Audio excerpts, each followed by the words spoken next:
परिवहन मंत्री प्रताप सरनाईक यांनी आज एसटीच्या अवस्थेवर श्वेतपत्रिका मांडली। गेल्या अनेक वर्षांमध्ये एसटीची दुरवस्था झाली आहे हे सरनाईक यांनी मान्य केलं।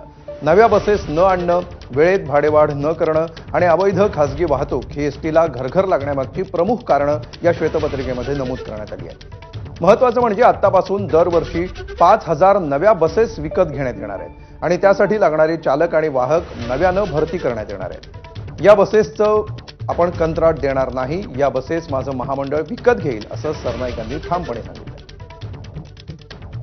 प्रवाशांची मागणी वाढली, प्रवासी संख्या वाढली, पण बसेस मात्र तेवढ्याच आणि त्याच बसेस ह्या हळूहळू जुन्या होऊ लागल्या।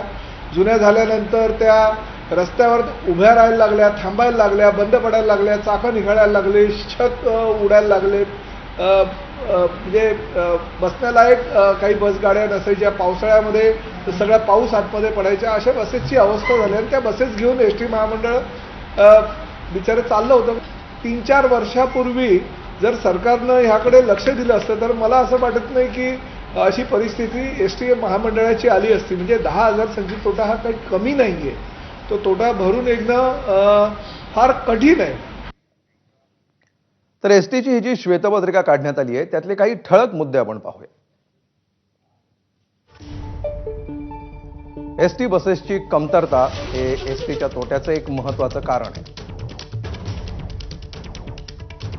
उपलब्ध असलेल्या बसेसचं आयुर्मान अधिक, अनिवार्य आणि तोट्यातील चलन हे एक कारण आहे। अनिवार्य त्याचबरोबर अनियमित भाडेवाढ, योग्य वेळी भाडेवाढ करण्यात आली नाही। अवैध वाहतूक हे एक मोठं आव्हान एसटी समोर राहिलेलं आहे।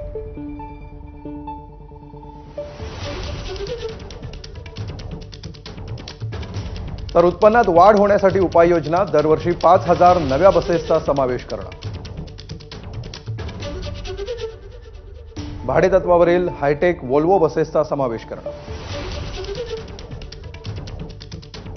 भागीदारी तत्वावर खासगी वाहनांसाठी किरकोळ इंधन विक्री केंद्र सुरू करणं, एसटीच्या जागांचा बीओटी किंवा पीपीपी तत्वावर विकास करणं, 5000 एलएनजी इंधनावरील बसेसचा समावेश करणं, 1000 सीएनजी इंधनावरील बसेसचा समावेश करणं, एसटीच्या व्यवस्थापनासाठी आज्ञावली विकसित करणं, खर्चात बचतीच्या कामगिरीसाठी लक्ष्यांक निश्चित करणं,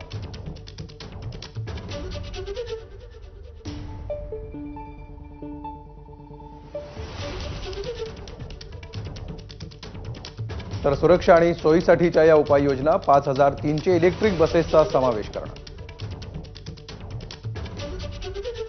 सवलतधारी प्रवाशांसाठी नॅशनल कॉमन मोबिलिटी कार्ड योजना राबवणं, तिकिटांसाठी ETIM ORS हे प्रकल्प राबवणं, प्रवासी आणि मालमत्ता सुरक्षेसाठी CCTV बसवणं, अपघातांचं प्रमाण कमी करणं, दूर प्रवास करणाऱ्या विना सवलतधारी प्रवाशांना सवलत देणं,